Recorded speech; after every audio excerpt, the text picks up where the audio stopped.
Alexander Hayes never believed in family secrets. He'd spent 15 years in Philadelphia teaching classical literature to children of merchants and lawyers, deliberately distancing himself from the Virginia plantation that bore his family name.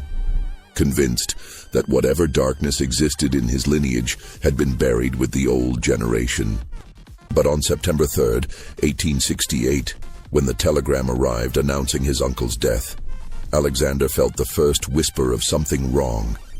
Not grief exactly, but a premonition that the past was about to reach forward and pull him back into its grip.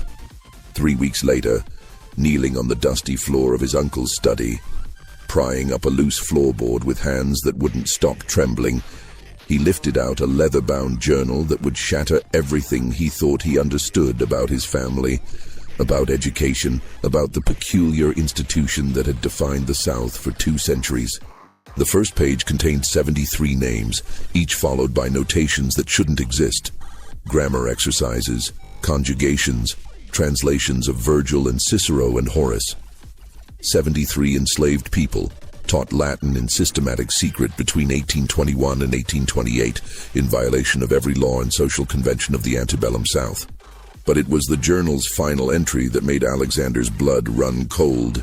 Dated April 17, 1828, the words trailed off mid-sentence into an ink stain that looked like it had been made by a hand, jerking suddenly away from the page, as if interrupted by something violent. Whatever had happened that spring had been catastrophic enough that no one spoke of it again for 40 years. Until now. Before we descend into the buried truth of what happened at Willowbrook Plantation, if you're captivated by hidden histories that challenge everything we thought we knew about the past, subscribe to this channel and activate notifications. And tell us in the comments, have you ever discovered a family secret that changed your understanding of your own history? Let's uncover this mystery together. The journey from Philadelphia to Willowbrook took Alexander 3 days by train and coach, each mile carrying him deeper into a landscape he'd spent years trying to forget. Virginia in September was still heavy with summer heat, the air thick and drowsy, tobacco fields stretching golden brown under an endless sky. Alexander watched the countryside roll past the coach window and felt memory stirring despite his resistance. His childhood summers here before the war, running through these same fields, unaware that everything around him was built on suffering. He'd left in 1853 at age 17 to attend university in Pennsylvania, and he'd found reasons to avoid returning ever since. His father had died in 1843. His mother remarried and moved to Baltimore, and his Uncle Thomas had managed the estate alone for 25 years. They'd exchanged letters occasionally, polite updates about weather and health, but nothing of substance. Alexander had preferred it that way. The telegram from the lawyer, Josiah Vance, had been brief and formal. Thomas Hayes, deceased September 1st. Heart failure. As sole heir, your presence required to settle estate. Vance and Associates, Fairhaven, Virginia. No condolences, no details, just legal necessity compressed into 30 words. Alexander had packed a single trunk, arranged a substitute teacher for his classes, and departed within 2 days, driven more by obligation than grief. He barely remembered his uncle, a tall, thin man with sad eyes and ink-stained fingers, who'd seemed old even when Alexander was young. Fairhaven was the kind of small Virginia town that looked like it had been sleeping since before the war and hadn't quite woken up yet. Main Street held a general store, a church, a modest courthouse, and the law office of Josiah Vance, whose brass nameplate was the shiniest thing in sight. Vance himself was a compact, efficient man in his 50s, with silver hair and the carefully neutral expression of someone who'd learned to keep his opinions private. "Mr. Hayes," Vance said, shaking Alexander's hand with professional firmness. "Thank you for coming so promptly. I trust the journey wasn't too difficult." "Long but manageable," Alexander replied. "I appreciate your handling matters in my absence." Vance gestured to a chair and opened a folder on his desk. "The estate is straightforward. 400 acres, the main house, various outbuildings. No debts. Your uncle lived modestly. kept to himself. "The property is yours free and clear, though I'll be frank. It's not worth what it was before the war. Land values have collapsed, and without—" He paused delicately. "Without the previous labor system, farming on that scale is no longer profitable. Most planters in this area have sold out or subdivided their holdings." "I'm not planning to farm it," Alexander said. "I'll need to assess the property, determine what makes sense. Perhaps sell it or rent it out." "Of course." Vance pulled out a key ring. "I've had the house maintained since your uncle's death.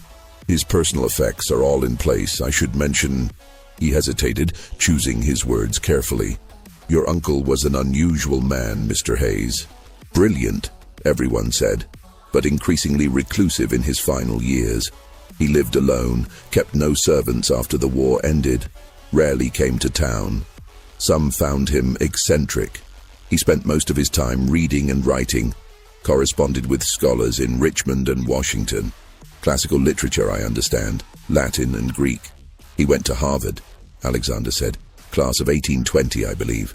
My father said he was always bookish." "Indeed." Vance's expression suggested there was more he wanted to say, but thought better of it. "In any case, the house is ready for your inspection. I've arranged for a boy to drive you out this afternoon if that suits you." Willowbrook revealed itself gradually as the hired wagon crested the final hill. First, the peaked roof of the main house appearing above the tree line, then the white columns of the front portico, and finally the full sweep of the property. Fields gone to seed. Empty slave quarters collapsing slowly back into the earth, outbuildings with sagging roofs and broken windows. The place had the hollow feeling of something abandoned, not just physically, but spiritually, as if even the land was trying to forget what it had been. The house itself was a two-story colonial structure, elegant in its proportions, but showing decades of minimal maintenance. White paint peeled from the columns, the front steps sagged, weeds grew between the porch boards. The boy who'd driven the wagon, a local farmer's son, no more than 15, helped unload Alexander's trunk and departed quickly, as if reluctant to linger. "They say the place is haunted, sir," he offered as he climbed back onto the wagon. "Say old Mr. Hayes never slept peaceful." Alexander said nothing to that, just watched the wagon disappear down the long drive, then turned to face his inheritance. The front door was unlocked. Inside, dust hung in the air like suspended time, visible in the bars of afternoon light slanting through shuttered windows. The entrance hall stretched back to a staircase, rooms opening off to either side, parlor, dining room, library. Everything was precisely arranged, furniture covered with dust sheets, but the air was stale and close, as if the house had been holding its breath. Alexander walked through slowly, pulling back sheets to reveal furniture from his grandfather's era. Heavy, dark, imposing pieces that spoke of wealth and tradition. Nothing had been updated in decades. It was like stepping into 1840 and finding it perfectly preserved. His uncle's presence was most evident in the library, floor-to-ceiling shelves crammed with books, more books stacked on tables and chairs, creating narrow pathways through the room. Alexander examined the spines. Plato's Republic, Aristotle's Ethics, complete works of Tacitus and Plutarch, volumes of Roman poetry, Greek drama, philosophical treatises in Latin, French, and German. His uncle had accumulated a serious scholar's library, the kind of collection that belonged in a university, not a remote Virginia plantation. Upstairs, the bedrooms were simpler. Guest rooms stood empty and unused. His uncle's bedroom was monastic, a narrow bed, a washstand, a single chair. The man had clearly lived without comfort or decoration, as if he'd been punishing himself for something. But the study, the room at the end of the upstairs hall facing east, was different. This was where Thomas Hayes had spent his final years, and the space showed evidence of obsessive occupation. The desk was piled with papers, correspondence, manuscripts, pages of translations in his uncle's neat hand. The shelves held more classical texts, many with bookmarks and marginal notes. A worn armchair sat by the window, positioned to catch morning light. This room felt lived in, worked in, agonized in. Alexander spent his first evening sorting through the obvious papers on the desk. Letters from other scholars discussing points of Latin grammar or debating interpretations of Virgil. A half-finished translation of one of Seneca's essays on moral philosophy. Notes for what looked like an article on the influence of Stoicism on early Christian thought. His uncle had been a serious, perhaps even brilliant classical scholar, working in complete isolation. Why? Why retreat from the academic world to this remote plantation to live alone and pursue learning that no one would ever see? He slept poorly that first night in one of the guest bedrooms, waking repeatedly to the unfamiliar sounds of the old house settling, wind in the eaves, the distant call of an owl. When dawn finally broke, he rose exhausted and returned to the study, determined to organize his uncle's papers systematically. That's when he began really examining the desk itself. It was a massive piece of furniture, mahogany, with multiple drawers and compartments. Alexander worked through them methodically, pens and ink, blank paper, sealing wax, stamps, the usual contents of a scholar's desk. But when he pulled out the bottom drawer on the right side, which had stuck slightly, he noticed that the drawer seemed shallower than it should be, given the external dimensions of the desk. He pressed on the bottom, and it gave slightly. A false bottom. He removed the drawer completely, set it aside, and reached into the empty space. His fingers found the edge of a board that had been cut to fit precisely, but not nailed down. He pried it up carefully. Beneath, in the hollow space between the drawer and the actual bottom of the desk, was a leather-bound journal tied with a faded ribbon. Alexander lifted it out with hands that had begun to shake without him quite understanding why. The leather was worn smooth with handling, the ribbon brittle. He carried it to the window where morning light was streaming in, and carefully untied the ribbon. The journal opened to reveal his uncle's handwriting, younger and steadier than the writing Alexander had seen in the recent correspondence, but unmistakably the same hand. The first page bore only a date and a warning. March 15, 1821. Private record. For my eyes only. What follows must never be discovered. I write this knowing that if anyone finds it, the consequences will be catastrophic not just for me, but for everyone involved. Yet I must document this. History should know, even if history cannot know now. Perhaps someday, when the world is different, someone will read this and understand what we attempted here. Alexander turned the page, his heart pounding for reasons he couldn't yet articulate. What followed was a list that seemed innocuous at first glance, but became increasingly impossible as he read. Marcus Johnson, age 34, field worker. Began studies March 20th. Completed first declensions April 10th. Exceptional aptitude for grammar. Diana, age 27, house servant. Began studies March 26th. Memorizes poetry with single reading. Natural gift for language.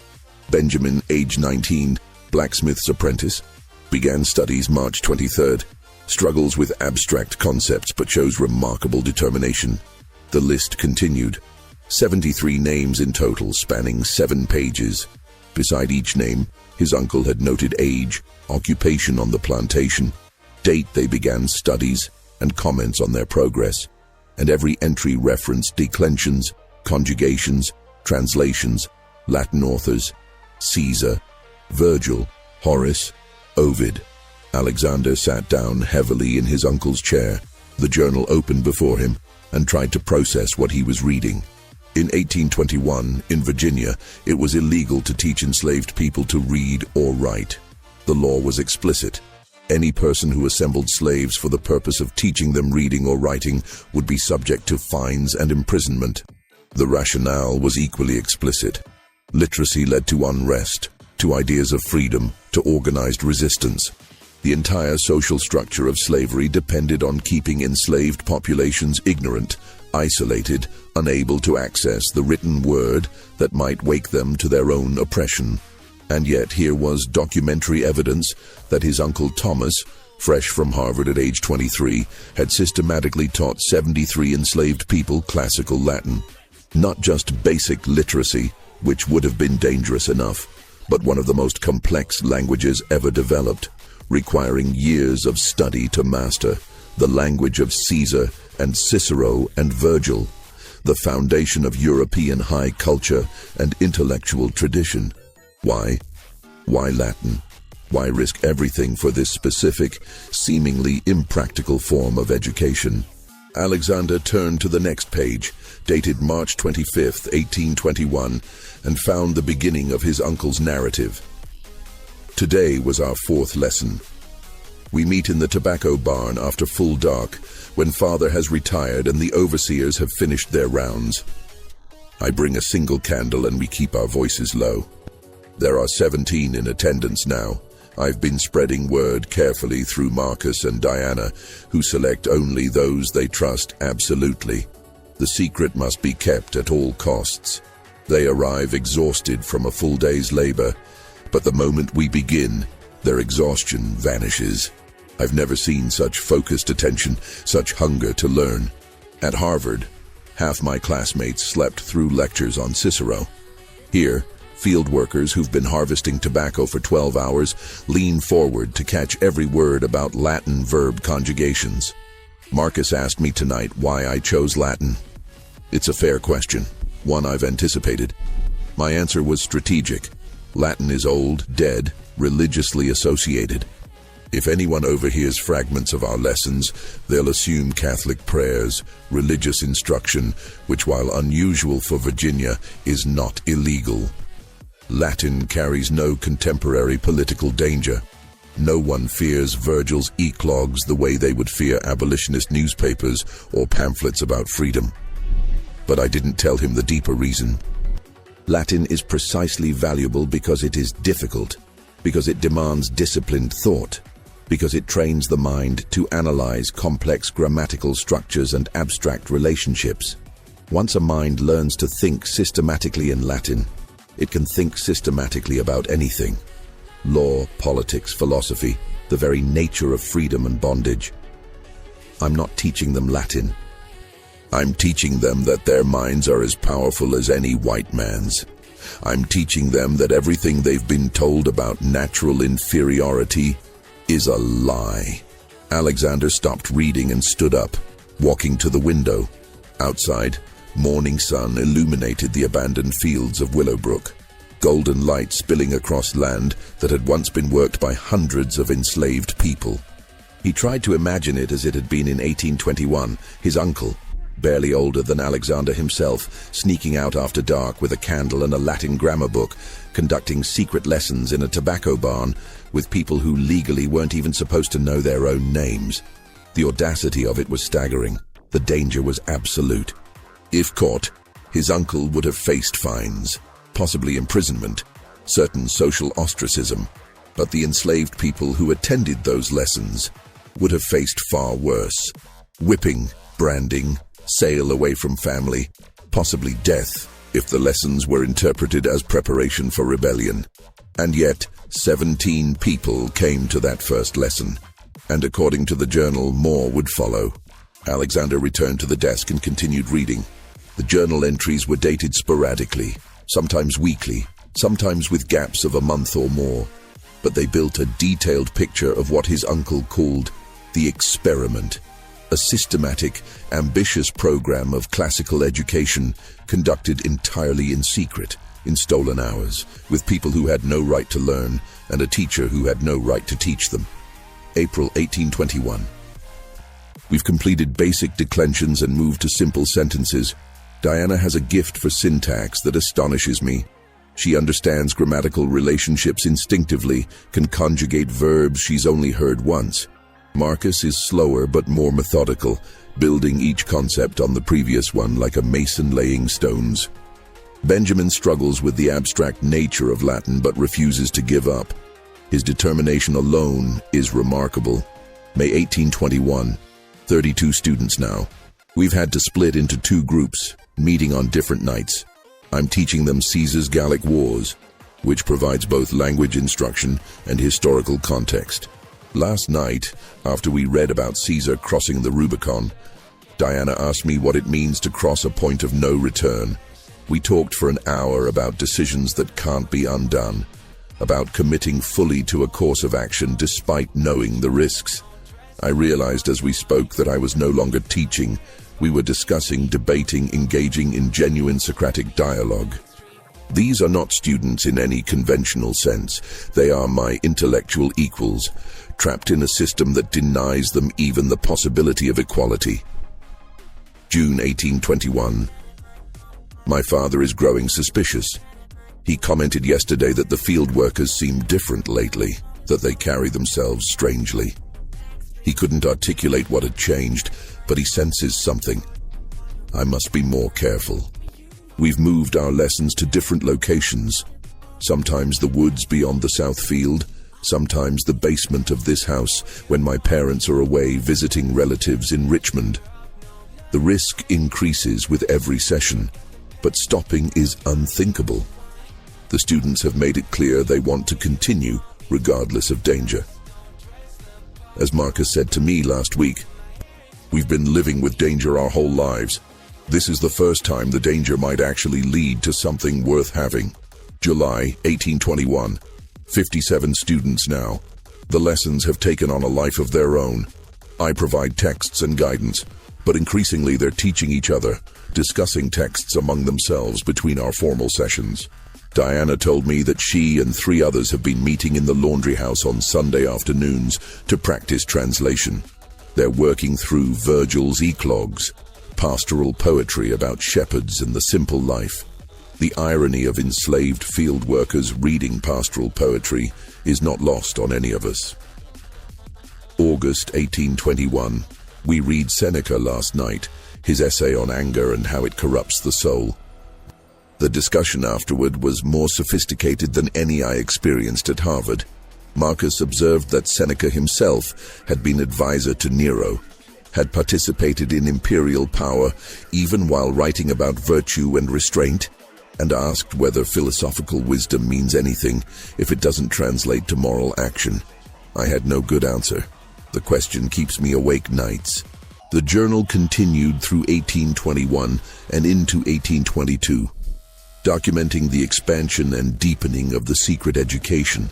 Alexander read with growing wonder about enslaved people debating Stoic philosophy, discussing the fall of the Roman Republic, translating Horace's odes about the brevity of life and the importance of living with integrity. His uncle's pride in their accomplishments was evident in every entry, but so was his constant anxiety about discovery. And then, in April 1823, disaster struck. April 8th, 1823. My world is collapsing. Father knows something. I don't know how much, but he knows. Yesterday I was walking to the barn for an evening lesson, and I saw him watching from the study window.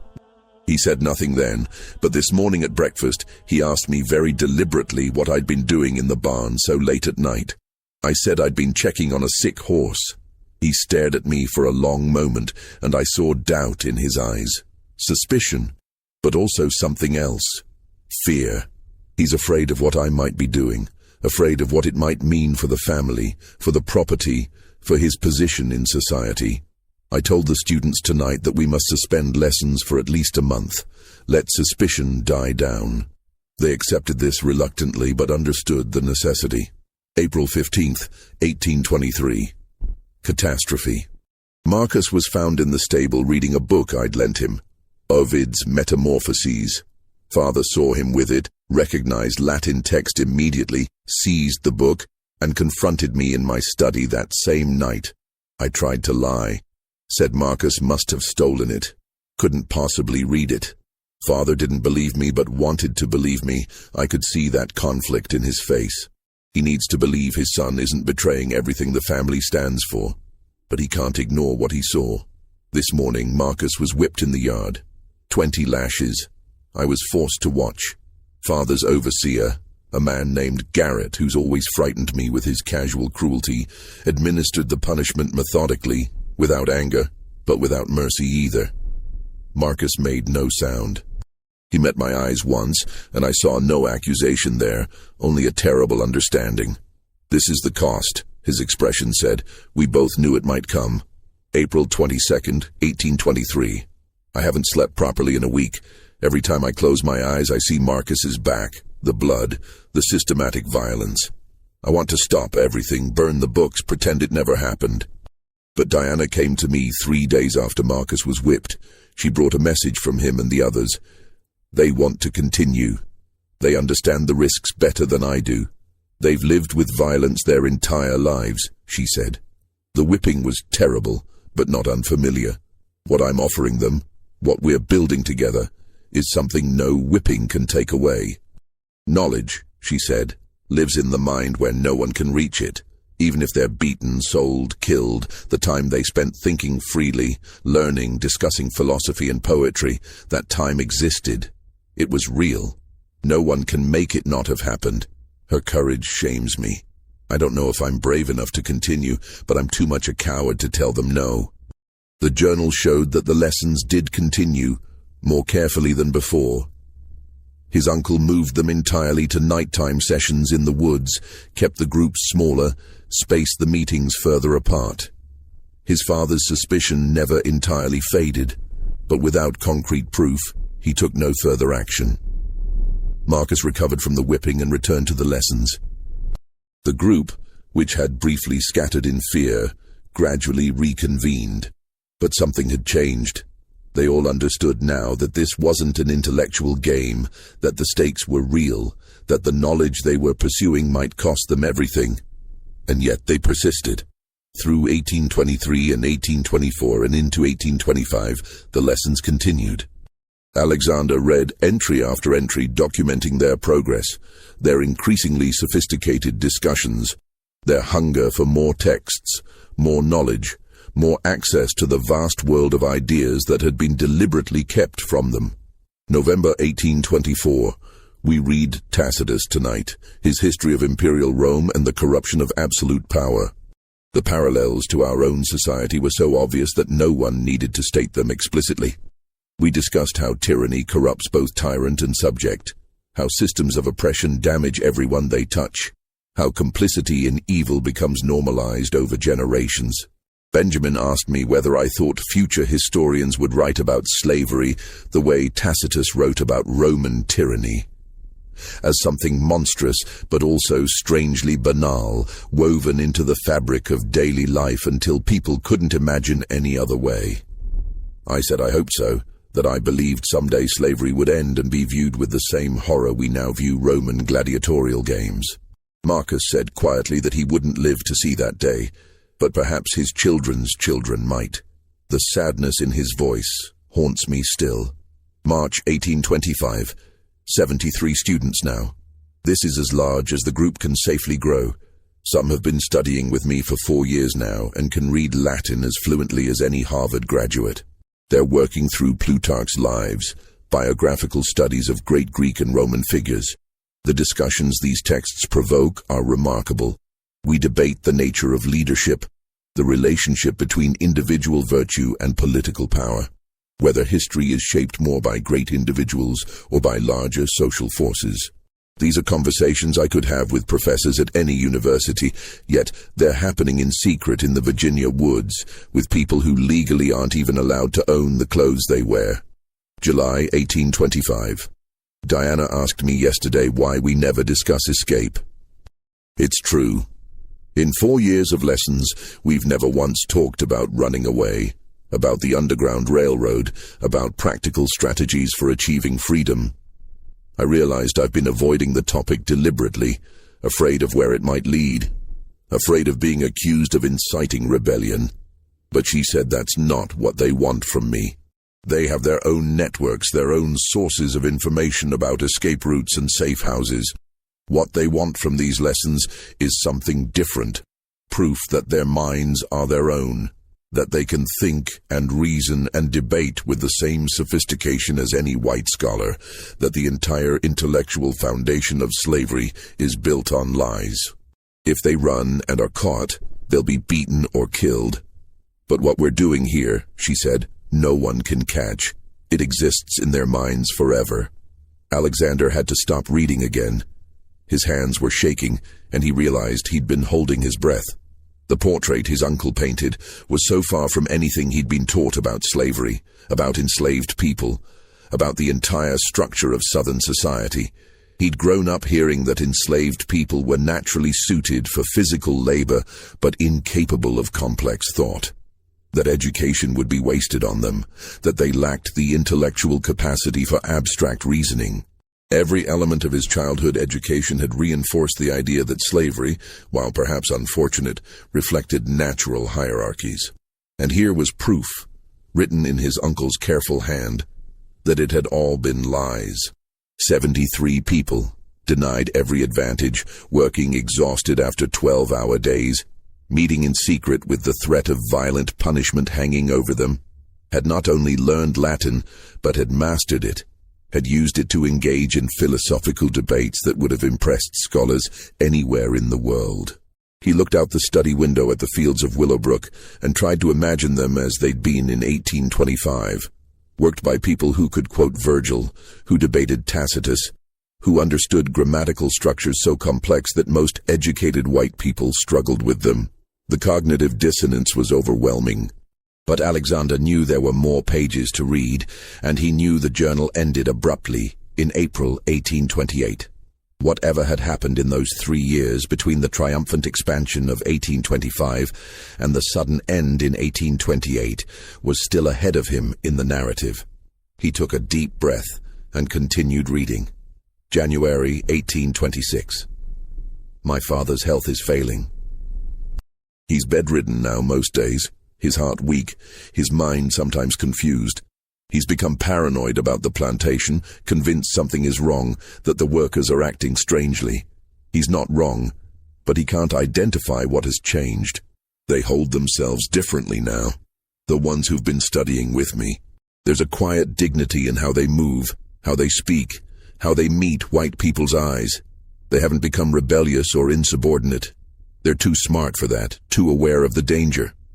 But they've stopped performing certain kinds of deference, stopped pretending to be less intelligent than they are. It's subtle, almost invisible unless you're looking for it, but my father senses it somehow, and it terrifies him. His whole world depends on maintaining the fiction of natural hierarchy, and he can feel that fiction cracking. June 1826. A disturbing development. My father has written to his cousin in South Carolina, a rice planter named Gerard Ashwell, inviting him to come help manage Willowbrook. My father is too ill to oversee the property himself, and he doesn't trust me. That much is clear. He's never said so explicitly, but I see it in how he watches me, how he questions my decisions. Ashwell is expected to arrive in early 1827. I remember him from childhood visits, a hard man, quick to anger, absolutely convinced of the rightness of slavery and the necessity of harsh discipline. If he comes here, if he starts watching everyone closely, our lessons will become nearly impossible to continue. I don't know what to do. After 5 years, after everything we've built, the idea of stopping now feels like betrayal. But continuing under Ashwell's scrutiny might be suicide. December 1826. My father died yesterday. Heart failure, as the doctor predicted. I should feel grief, but mostly I feel relief, which makes me despise myself. His last words to me were a warning. Watch them carefully, Thomas. They're planning something, I know it. He died believing his slaves were conspiring against him, never knowing that what they were actually doing was studying Roman poetry. The funeral is tomorrow. Gerard Ashwell sent a telegram saying he'll arrive in March as planned to help me establish proper order on the plantation. The language of his telegram made my skin crawl. March 1827. Gerard Ashwell arrived today. He's worse than I remembered. Brutal, suspicious, intelligent in a cold, calculating way. He spent his first afternoon walking the property, inspecting everything, assessing what he called the stock, as if they were cattle. He told me over dinner that he'd heard my father had grown lax in his final years, that discipline needed to be reimposed. He's already identified several workers he considers insolent and recommended they be whipped or sold as examples. I managed to talk him out of immediate action, but I don't know how long I can moderate his impulses. The lessons are suspended indefinitely. It's too dangerous. May 1827. Living with Ashwell is unbearable. He watches everything, questions everyone, rules through fear and punishment. Last week he had a field hand named Joseph whipped for talking back to an overseer. The man had merely asked a clarifying question about work assignments, but Ashwell interpreted it as insubordination. 15 lashes. I couldn't stop it. I'm technically master here, but Ashwell has a forceful personality and absolute confidence in his methods. He treats me like a naive boy who doesn't understand how to manage property. The worst part is that he's not just cruel. He's observant. He's noticed the same thing my father did, that something about the workers seems different from other plantations he's managed. He hasn't figured out what it is, but he's watching, always watching. July 1827. Managed 1 lesson in 2 months. We met deep in the woods at midnight, just 15 of us speaking in whispers. I brought no candle, worked only by moonlight. Diana told me the others are frustrated, desperate to continue studying. They've been reviewing materials on their own, sharing knowledge in fragments during work, but they miss the structured lessons, the discussions, the communal nature of learning together. But I don't see how we can continue safely while Ashwell is here. He's proposed that he take a permanent position managing the plantation with a share of the profits. I'm trying to find ways to refuse without causing a complete rupture, but he's not a man who accepts refusal easily. October 1827. Something remarkable happened. Marcus approached me yesterday, the first direct communication we've had in months, with a proposal. The group has been discussing it among themselves and they've reached consensus. They want to create something permanent, a record of what they've learned. Not for themselves, they understand that would be too dangerous, but for the future. They want to translate something meaningful from Latin to English, something that captures what these years have meant to them. They want physical proof that they existed as educated, thinking people, even if that proof can't be revealed for decades or generations. They're willing to take the risk. This entry made Alexander sit forward, his attention suddenly sharp. A translation. His uncle had mentioned something about a manuscript in his final entry. This must be what he meant. The journal continued with his uncle's agonizing over the request. Creating a written document was physical evidence, proof of the illegal education that could destroy them all. But he eventually agreed, moved by their determination to leave something behind for history. November 1827. We've chosen the text. After much discussion, they selected Seneca's essay, On the Shortness of Life. It's appropriate in ways that break my heart. A meditation on how people waste their lives in servitude to others' expectations, never living for themselves, never choosing their own path. The essay argues that life is long enough if you use it wisely, but most people squander their time serving masters, accumulating wealth, pursuing empty pleasures. We'll divide the text into sections, with different students translating different parts, then come together to unify the translation. It will take months, maybe longer. Every moment we work on it increases the danger. January 1828. The translation is progressing. They work in small groups of 2 or 3, meeting briefly during any stolen moment. Sundays, early mornings, late nights. Each group takes a section of the essay, translates it from memory with minimal access to the original Latin text. Then they pass their sections to Diana, who's acting as chief editor, standardizing the language and checking accuracy. My role is minimal, occasionally consulting on difficult grammatical constructions or obscure vocabulary, but the work is fundamentally theirs. When this is finished, it will represent the collective intellectual achievement of 23 people. Not all 73 are participating, some are too frightened or don't want the risk of written evidence, but 23 have committed fully to the project. March 1828. The translation is nearly complete. Diana has compiled all the sections into a unified whole, 30 pages written in her careful hand, with the Latin text on one side of each page and their English translation facing it. I've reviewed it for accuracy, and it's extraordinary.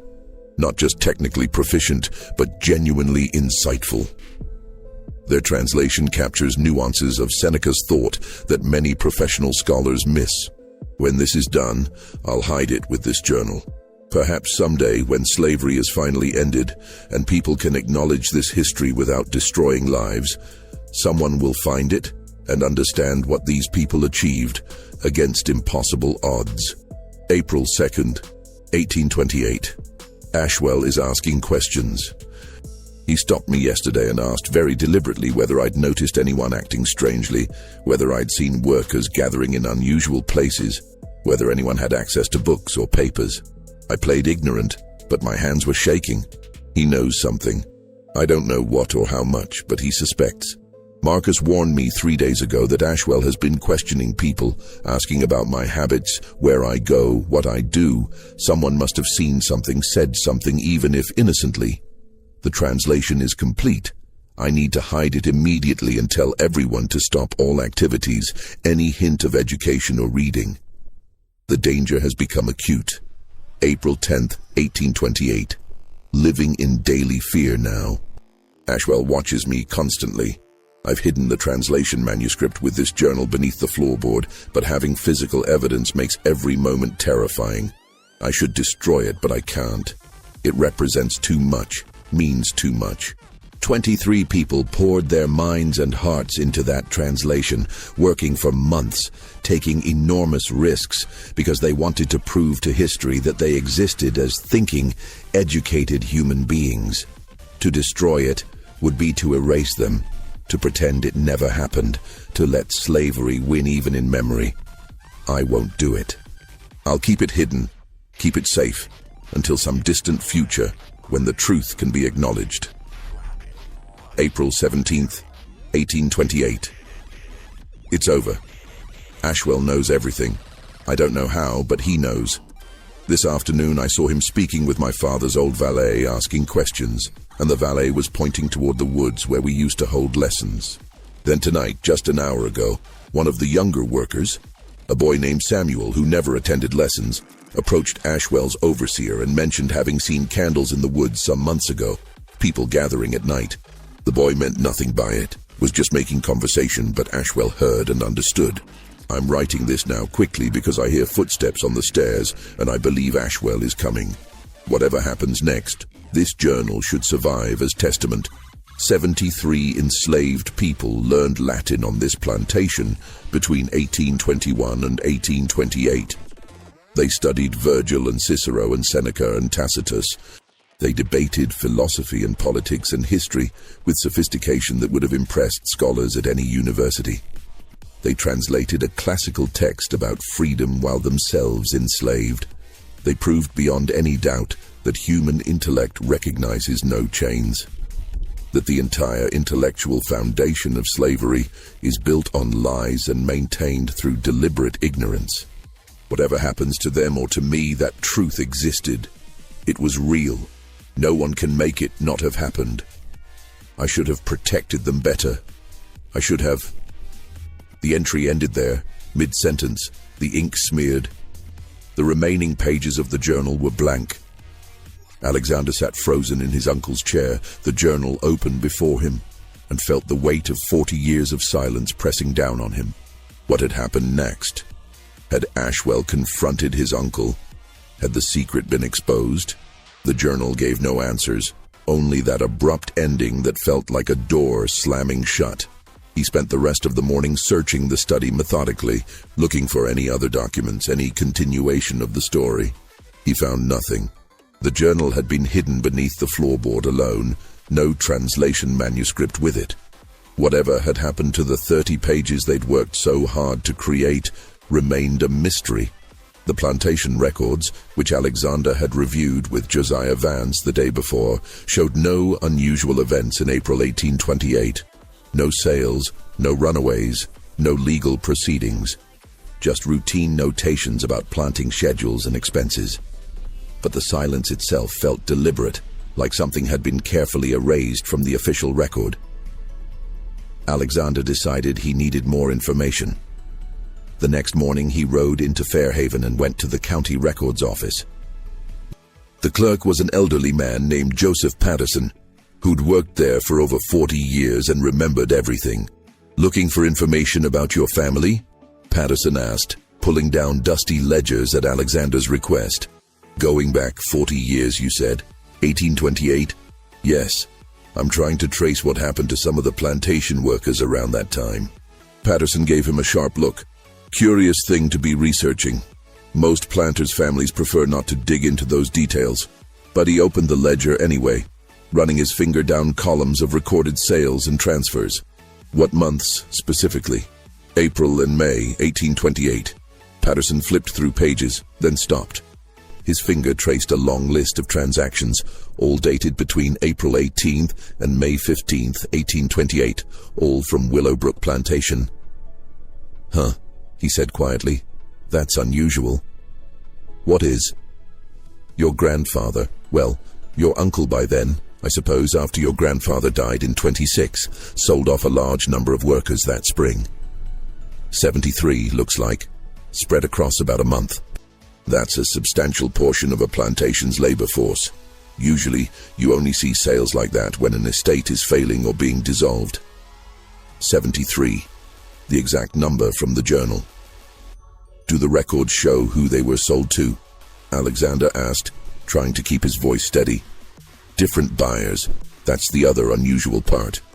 Usually when you're selling off workers, you try to keep the sales local, minimize transportation costs, but these went all over: Georgia, South Carolina, Tennessee, North Carolina. Deliberate dispersal, looks like. Someone went to considerable trouble to scatter these particular people across multiple states. Is there any indication why?" Patterson shrugged. "Records don't show motive, just transactions." But he hesitated, then seemed to decide something. "There was talk in town that spring. Just rumors, you understand, nothing official. People said something had happened at Willowbrook, some kind of trouble with the slaves. Some said they'd been planning to run. Others said there'd been some kind of uprising that was put down. But then no one was killed. No one was publicly punished. Just these sales over a few weeks, and then nothing. Like whatever it was got handled quietly, family style." Alexander felt sick. The sales were handled by whom? Patterson consulted the ledger. Gerard Ashwell, acting as agent for the estate. He signed all the transaction records. Alexander spent the next several days in the county records office, copying down every detail of those 73 sales. The names matched the ones in his uncle's journal: Marcus, Diana, Benjamin, all the others. Each one sold to a different buyer, families deliberately separated, people scattered across the South with systematic precision.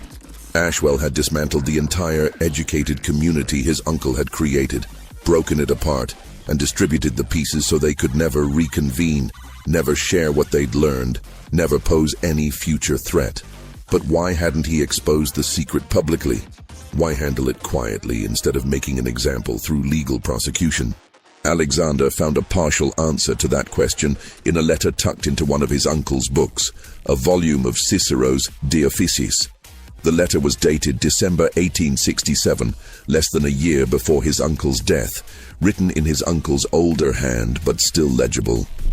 "To whoever inherits this house and finds these hidden documents, I've carried the weight of April 17th, 1828 for 40 years now." I was 29 years old then, convinced I was doing noble work, believing secret education could help undermine slavery from within. I was a fool, not because education itself was foolish. Those 73 people proved themselves more capable than any students I knew at Harvard, but because I underestimated how violently the system would protect itself when threatened. Gerard Ashwell discovered everything that night. He came to my study with 2 overseers, and he held the translation manuscript in his hands. He'd found it that afternoon, hidden beneath the floorboard. Apparently, one of the house servants had noticed a loose board, mentioned it innocently, and Ashwell investigated. He read enough to understand what it was. He gave me a choice. A devil's bargain, he called it. He could expose everything publicly, prosecute me under Virginia law, bring charges that would destroy my family's name, and result in severe public punishment for everyone involved. Under the slave codes, teaching slaves to read could result in whipping, branding, even execution, if authorities decided it was preparation for rebellion. 73 people would suffer spectacularly, publicly, as examples to anyone else who might consider similar actions. Or, Ashwell said, I could remain silent while he handled the situation privately. He would sell off everyone who'd participated in the lessons, scatter them across multiple states to ensure they couldn't reunite or spread their knowledge.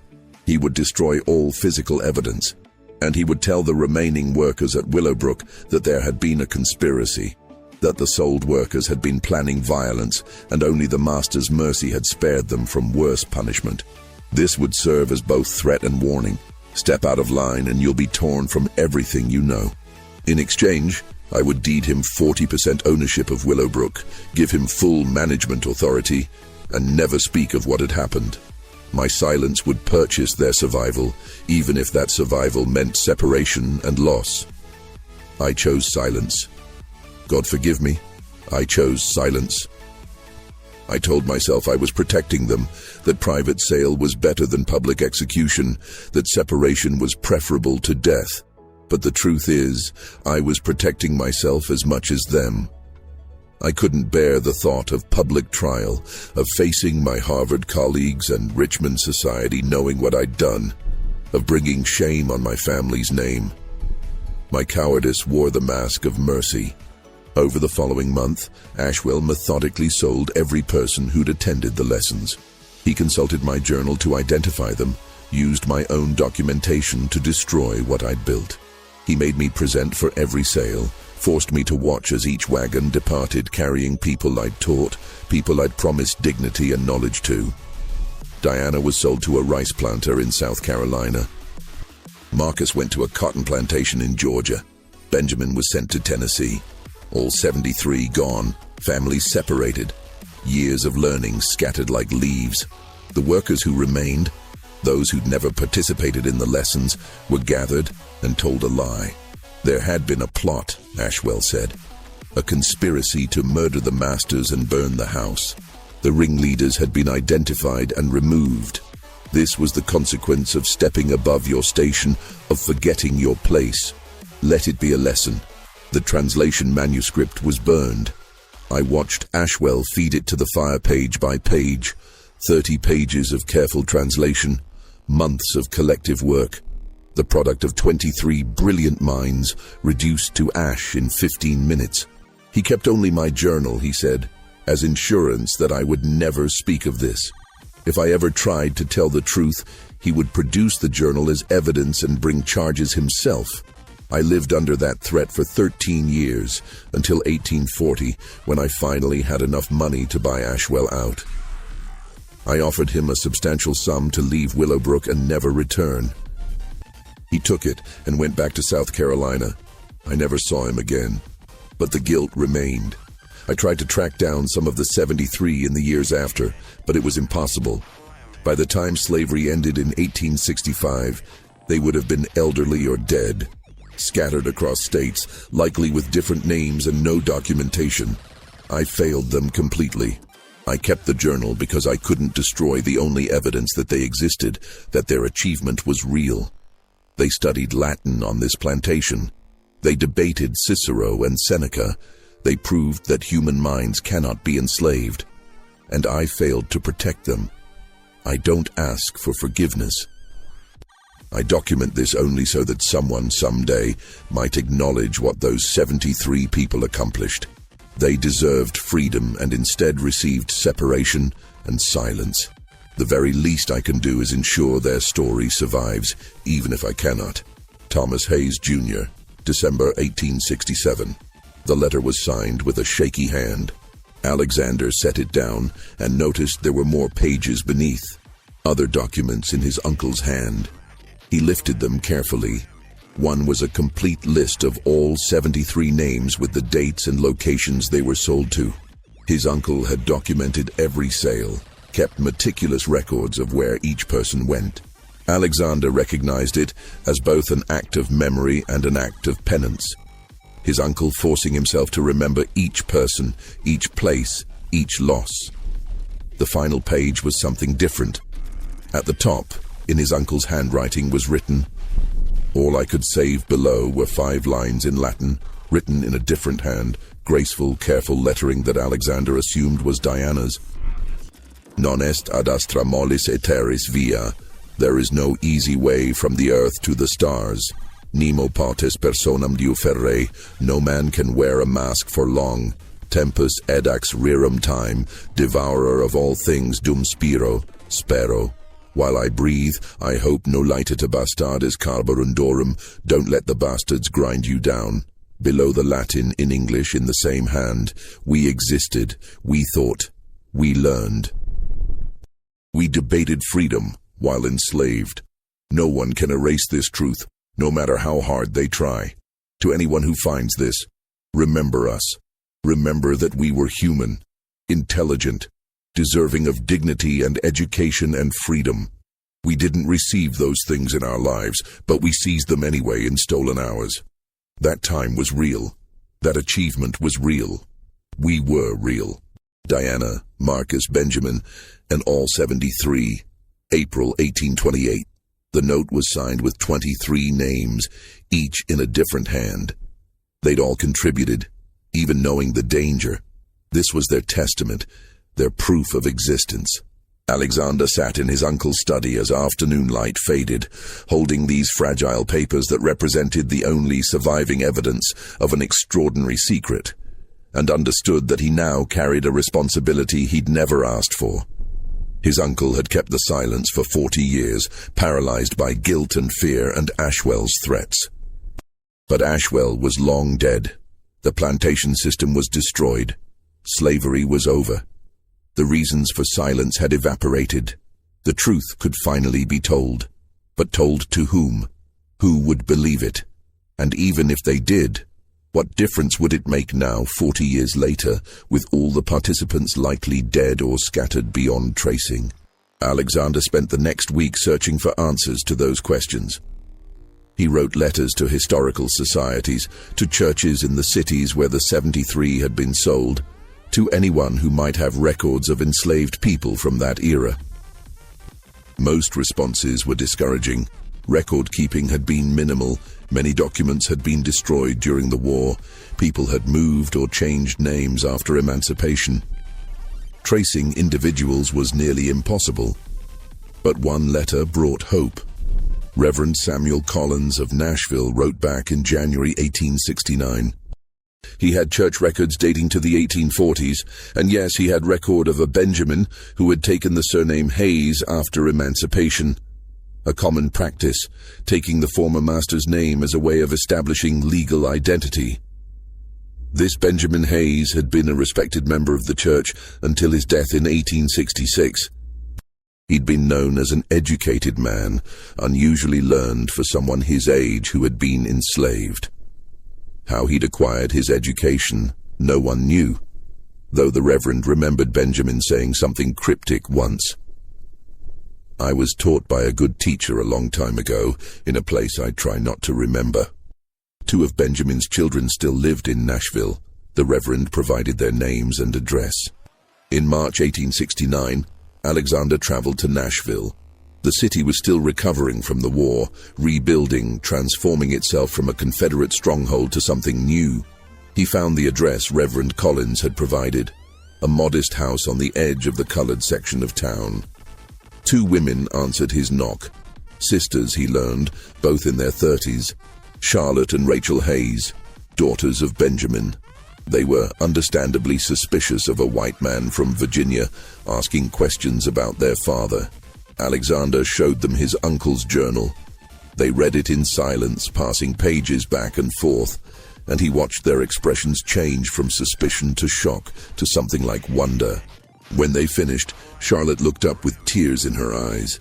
"Our father never spoke about his time in Virginia," she said quietly. "He was sold away when he was 19, said he'd been separated from his family, but he wouldn't discuss details. Said the past was better left alone. But sometimes," she paused, "sometimes he would say things in another language. Just a few phrases, always the same ones. We never knew what language it was." "Latin," Alexander said. "He knew Latin." Rachel's voice was awed. How? Alexander explained everything. The secret lessons, the systematic education, the 73 students, the translation project, the catastrophic end in April 1828 when everyone was sold and scattered. He showed them his uncle's notes documenting their father's progress, his determination, his intelligence. He showed them Diana's testament with Benjamin's signature. The sisters sat in silence for a long moment. Then Charlotte spoke. So that's why he always told us education was the most important thing. He insisted we learn to read and write, even when it was difficult, even when there were no good schools for colored children. He said our minds belonged to us, and no one could take them away if we filled them with knowledge. We thought he was just being philosophical. We didn't know he was speaking from experience. He studied Cicero, Alexander said, and Virgil and Seneca. My uncle's notes say he was one of the most determined students. Rachel was crying now. And then they sold him away for it, took him from his family, sent him here, all because he wanted to learn. Yes, but he survived, Charlotte said fiercely. He survived, and he raised us, and he made sure we got education even when it was hard. He didn't let them destroy him. Over the following months, Alexander continued his research. He found 3 more of the 73, a woman named Hannah, who'd ended up in North Carolina, a man named James in Georgia, and another woman named Sarah, who'd made her way to Philadelphia after emancipation. All of them had been young students in my uncle's lessons. All of them remembered. Hannah was in her 70s when Alexander found her, living with her grandchildren in a small house outside of Charlotte. She wept when he showed her the journal, recognizing her own name among the 73. I thought we'd all been forgotten, she said. After we were sold and scattered, I thought no one would ever know what we did. I thought it would die with us. You translated Seneca, Alexander said. My uncle wrote that you were brilliant. Diana was the brilliant one, Hannah said. She could memorize whole passages after hearing them once. The rest of us just worked hard, but it was wonderful, those lessons. For a few hours each week, we weren't slaves. We were students, scholars, people whose thoughts mattered. It was the only time in my life I felt truly human. What happened after you were sold? Hannah's expression darkened. I was sent to a rice plantation in South Carolina. Terrible place. They worked us in water up to our knees and the heat was unbearable. I tried to forget everything I'd learned. It was too painful to remember. But I couldn't forget. Not entirely. Sometimes at night I'd recite Latin declensions in my head, just to prove to myself I'd really learned them, that it hadn't all been a dream. After emancipation, I came here, started over, built a life. But I never told anyone about the lessons. Who would believe it? Alexander spent months documenting these stories, interviewing the few survivors and descendants he could find, slowly building a picture of what had happened to the 73 after they were scattered. Most had disappeared into the anonymity of slavery, their stories lost. But a few had survived, had raised families, had passed on their love of learning, even if they couldn't explain where it came from. In December 1869, Alexander published a book. He titled it The Hidden Scholars, a secret history of education and resistance in antebellum Virginia. It contained his uncle's journal, the testimonies of survivors and descendants, and his own analysis of what the story meant for understanding both slavery and human resilience. The book was largely ignored. A few academic journals reviewed it, mostly skeptically. The idea that enslaved people had studied Latin seemed implausible to many scholars, too extraordinary to believe. Some critics accused Alexander of fabricating the journal to make a political point. Others suggested his uncle had been mentally ill, that the journal was a fantasy. But a few people understood. Frederick Douglass, the great abolitionist and former slave who had taught himself to read against enormous odds, wrote to Alexander, "Your uncle's students achieved what I always knew was possible. They proved that no chains can bind the human mind. Their story should be told and retold until everyone understands that slavery's greatest crime was not physical bondage, but the deliberate stifling of human potential." Alexander continued his research for the rest of his life. He never returned to teaching in Philadelphia, instead devoting himself to uncovering and documenting the stories of the 73 and others like them. Enslaved people who had learned to read despite the law, who had educated themselves and each other in secret, who had proved through their very existence that the entire intellectual justification for slavery was built on lies.